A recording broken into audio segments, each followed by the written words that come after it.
তাহলে আল্লাহ পাক এই পুরো বিশ্ব জগৎ সৃষ্টি করেছেন নিঃস্বার্থভাবে, তার স্বার্থ ছাড়া।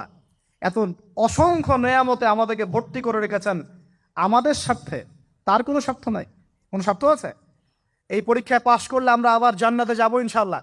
ওই জান্নাতে যাওয়ার পরে কি আমাদের স্বার্থ থাকবে না আল্লাহ পাকের স্বার্থ থাকবে? অতএব প্রিয় ভাইয়েরা এবং বোনেরা যারা শুনছেন লেকচার, নিঃস্বার্থভাবে যে সত্তা আমাদেরকে ভালোবাসেন সেই সত্তাকে ভালোবাসতে শিখুন।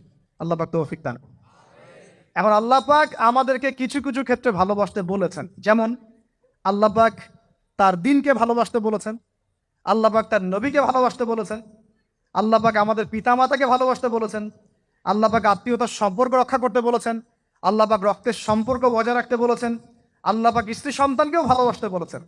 আল্লাহ পাক কিন্তু তার রাস্তায় জানমাল ব্যয় করে আল্লাহর পথে দাওয়াত এবং জিহাদ করতে বলেছেন। এখন এগুলো আল্লাহ বলেছেন বলে আমরা করব।